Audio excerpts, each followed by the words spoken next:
como le comentaba, hace algunos años usted ha iniciado una fuerte investigación en el área de takings and eminent domain, estas áreas en las cuales el Estado puede expropiar, extraerle al propietario su titularidad con el propósito de una obra pública o a través de reglas administrativas extraerle un contenido útil al uso de los bienes, y obviamente siempre con el argumento del interés público.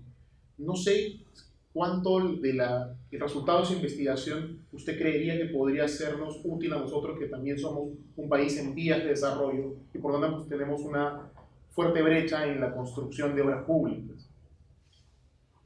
Yeah, this is right. I have dealt with problems of taking over the last years and published some articles on this. I think that the general view on this problem has very substantially changed.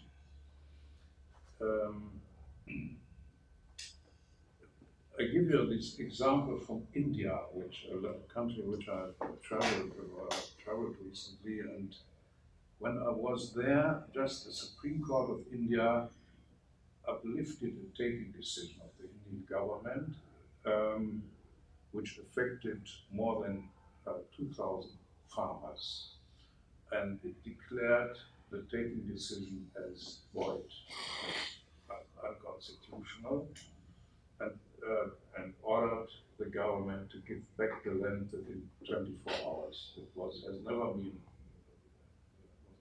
done before. And the whole attitude towards taking has changed. In the 1950s and 60s, the basic view on this was development must be planned. It is a planned process. It's from above, the government must do this. And if development is something to be planned, the whole process is to be planned, you must give the government much power, and also much power to take land swiftly away. And the person who was criticized at the time was the landlord who did not cooperate. But today we have seen that in many countries, millions of people, millions of small farmers lose their land without laws which give them rights to defend their property, often without a fair compensation and so on, and often with a rationale which is not convincing. So, for instance, I have argued in one of my papers that takings is necessary for various reasons, there is no doubt. But that when taking is made by the government has often its own interests, which are not necessarily the common interests of the population, as we know from public choice theory. And therefore, I think it is absolutely necessary that the laws which regulate takings should be very precise when it comes to the rationale of takings. So, for instance, in the United States, it seems to me that was at least in this famous or infamous Cómo case, that taking was based on economic development. No, I'm not against economic development, but it is a very broad, you can almost put anything in that box, economic development. So that would certainly be unconstitutional in Germany. In Germany, the Constitutional Court requires from a sub-constitutional law which allows taking that the rationale for taking must be exactly, precisely specified. for instance, building roads or building public airports and so on, but not economic development.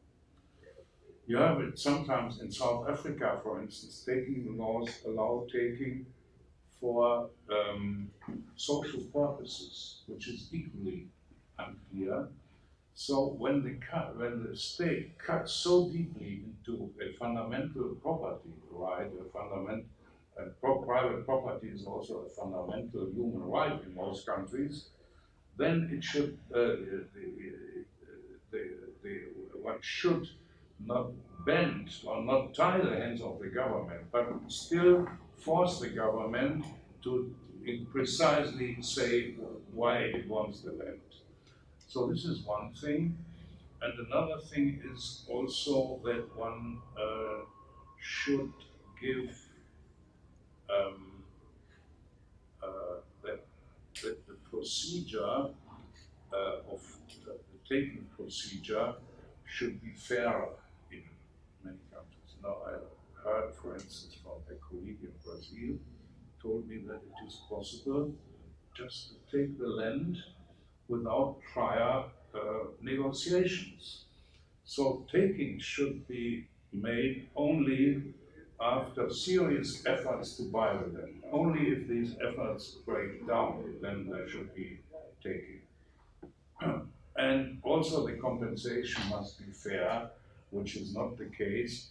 You see, for instance, I don't know how it is here in Peru, but in India, taking the compensation is often the market value.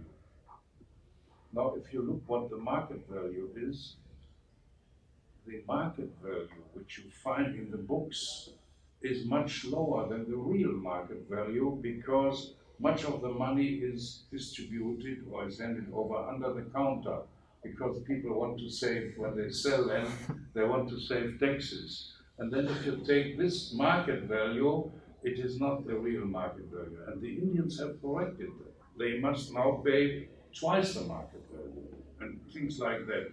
So that it should be, the compensation should be really fair, and there is much to be done. Extraordinario. Eso